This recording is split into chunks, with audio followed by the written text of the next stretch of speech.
Good day, everyone. This is Teacher Cha. So, before we begin our new lesson, let's have a quick review of what we have learned in our previous lesson yesterday about part to part relationship.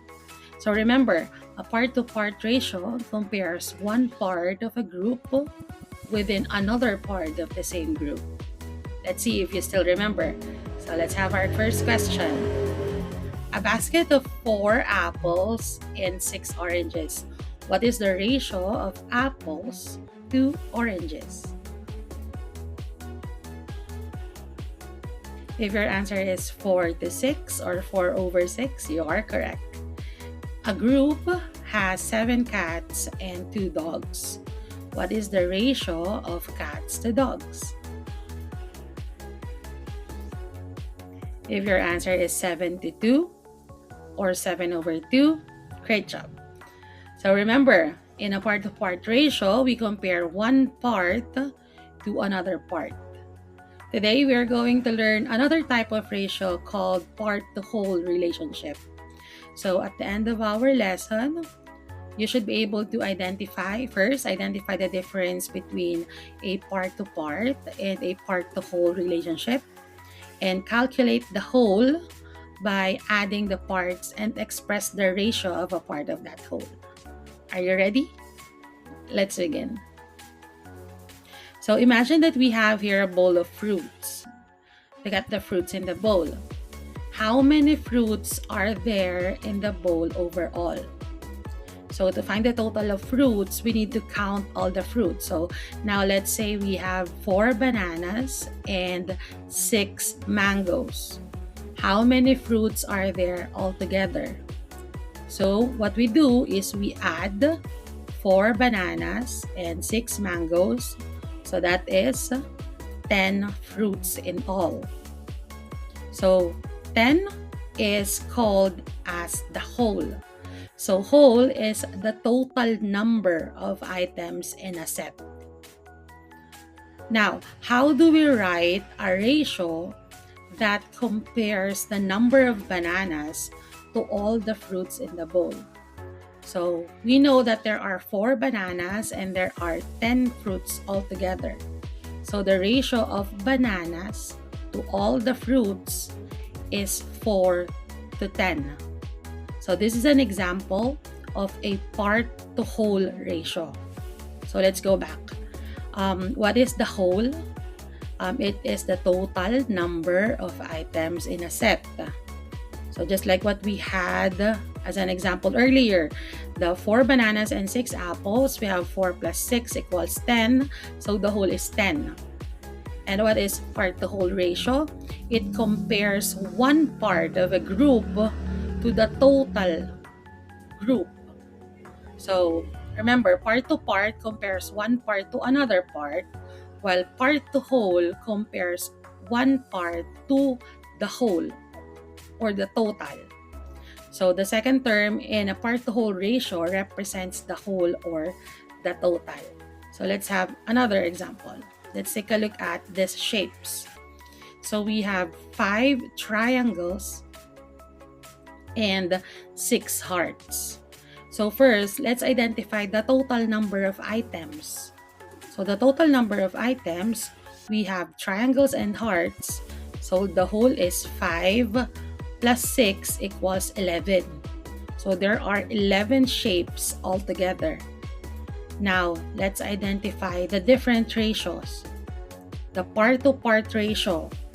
What is the ratio of the triangles to hearts? Correct, that is 5 to 6. And how about the hearts to triangles? It's 6 to 5. So this is a part-to-part ratio because we are comparing one part to another part. How about the part-to-whole ratio? What is the ratio of the triangles to the total? So we know that the total is 11, and we know that there are 5 triangles. So the ratio will be 5 to 11. And how about the hearts to the total? It's 6 to 11. So notice the difference. for the triangles to hearts, we have 5 to 6. But if we compare it to the whole, the triangles to total, it's 5 to 11. So now let's connect this idea to fractions. So remember, in a fraction, the denominator tells us the total number of equal parts or items in a whole group. Let's go back to our shape. So we have 5 triangles and 6 hearts, right? So to find the whole, we add 5 plus 6 equals 11. So therefore, the whole is 11, right? Now, let's write the fraction representing the triangles. So when we write it, it's 5 over 11. Why is 5 the numerator? Because 5 represents the triangles. And why is 11 the denominator? Because 11 represents all the shapes in the whole group. So therefore, triangles is equals to 5 over 11 of the whole. So how about the hearts? So there are 6 hearts out of 11 total shapes, right? So the fraction is 6 over 11. So remember, the part is the numerator and the whole is the denominator.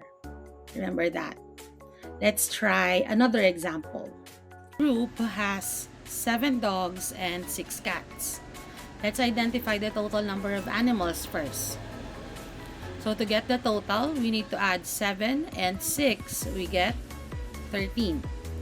Now, let's look and identify for the number of dogs. How many dogs are there? 7, correct. And how many cats? 6. Now, let's identify the ratio of dogs to the total number of animals.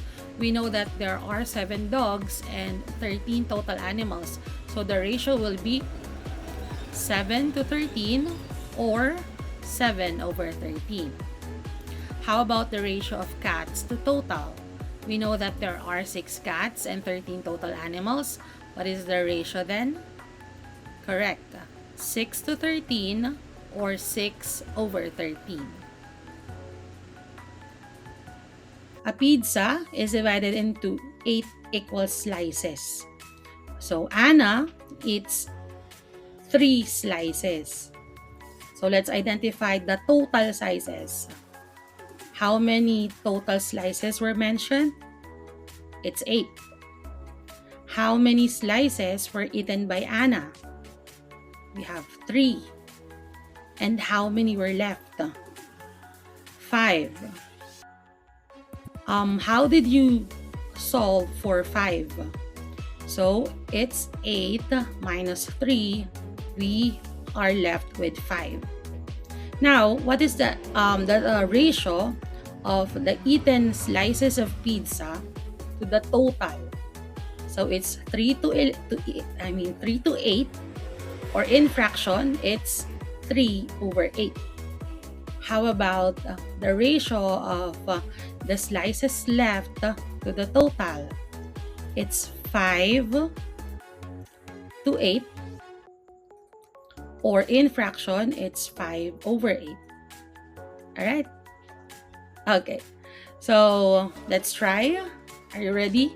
Bring out your show me board if you have it on hand, or you can use pen and paper.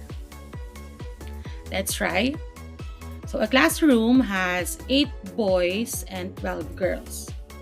The question is, what is the ratio of boys to girls, girls to boys, the girls to total, and the boys to total?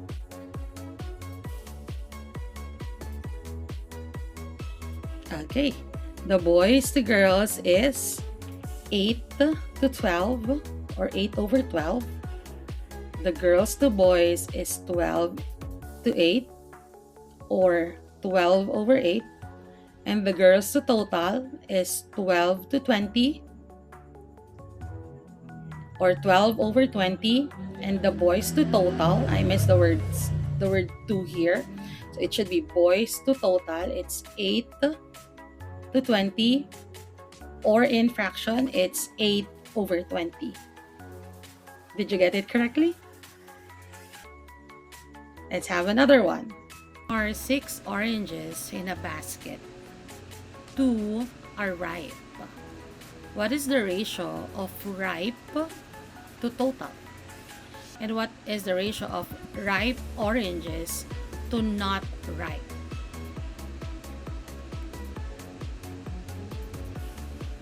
If your answer to ripe to total is 2 to 6 or 2 over 6, you're correct. And if your answer to ripe oranges to not ripe is 2 to 4 or 2 over 4, good job. Another one. There are 12 balls in a box. 5 are basketballs. What is the ratio of basketballs to total and basketballs to not basketballs?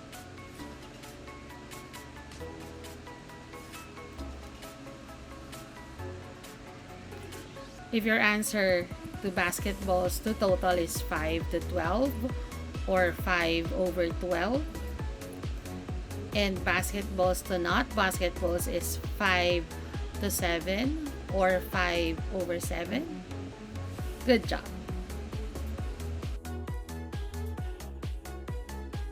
Let's try to apply what we can find at home.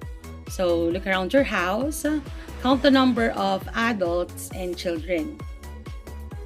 What is the ratio of adults to total and children to total?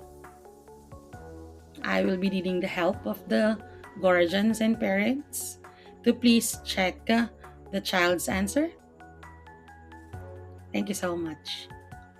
Okay, so what we have learned, we learned that two ideas for today. The part-to-part ratio, which compares one part to another part, and part to whole is it compares one part to the total number of items. So remember, when finding the whole, add all the parts together, and when writing a part to whole ratio, the whole is always the second term.